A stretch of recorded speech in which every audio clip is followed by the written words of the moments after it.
Let's go.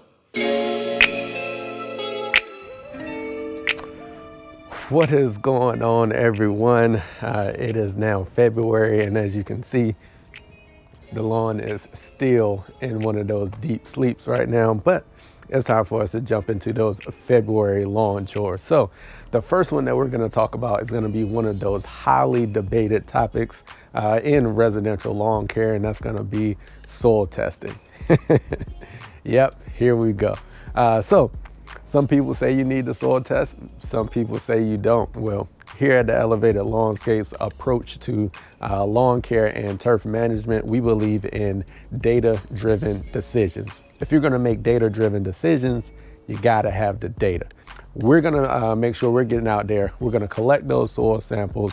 We're gonna send it off, get it tested. I like to use Spectrum Analytic.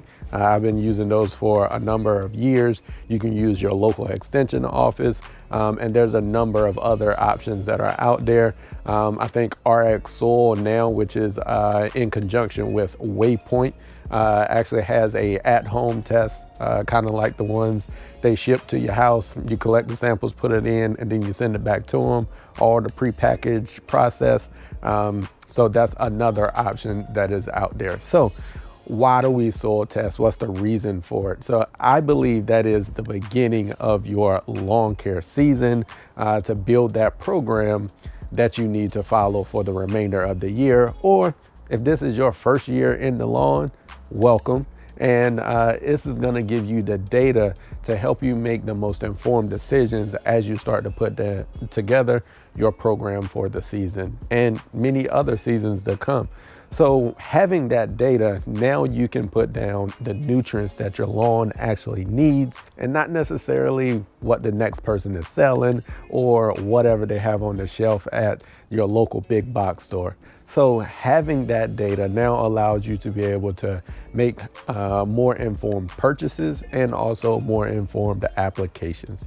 I've got a number of videos. I actually have a playlist that I did maybe a year or so back that actually breaks down the information that you'll be getting on your soil test. I'll link the current playlist at the end of this video, and also subscribe and look out for those upcoming approaches that I'll be discussing in future videos.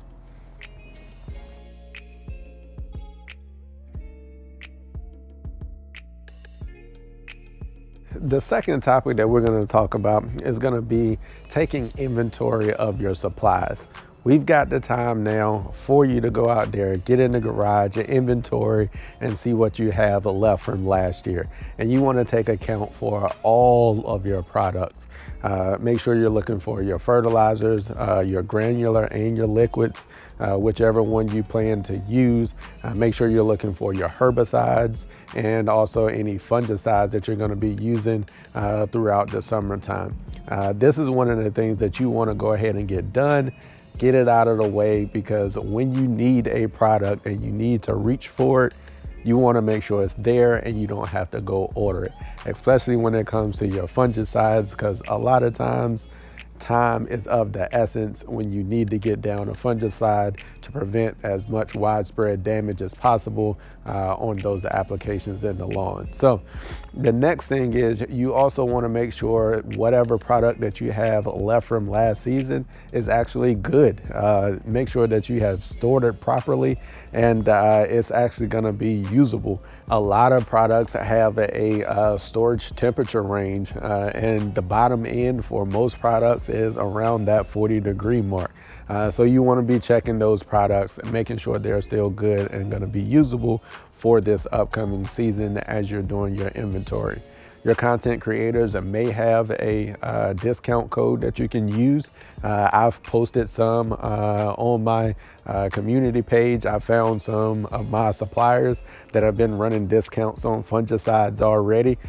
So be on the lookout for those discounts. Help you save you a couple of dollars along the way. Some of your content creators do get a commission off of those, but if it's products that you're already gonna be using, why not save yourself a couple of dollars?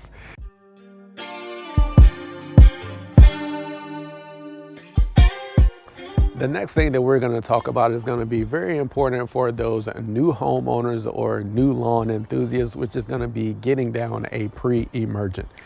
You may or may not have done this before, but there's two different types of herbicides to take care of weeds. That's going to be your pre-emergence and your post-emergence.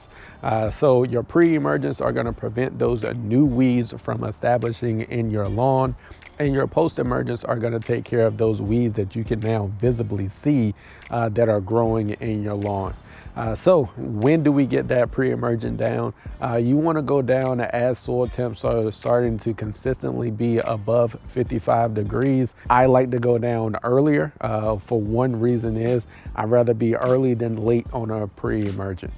Also, I'm going to be using a split application of prodiamine. I will get that first application down as soil temps cross that 50-degree mark, and then about 45 days or so later, I will come back with that second application that'll carry me through late spring and into the summertime. One of the things with prodiamine that we've got to remember is that it is a significant root pruner to our existing and new or establishing turf. Hence, that's why we use it to prevent new weeds from establishing in our lawn. So I've got a video that I'll be coming up with that'll have a little more detail on pre-emergence and how I like to get those applications done. For those that are down south, that time may be coming here soon for you to get those pre-emergents down. Here up north, we've still got a little bit more time before we got to start getting pre-emergents down. So make sure you're monitoring those soil temps and you're getting prepared for your pre-emergent applications.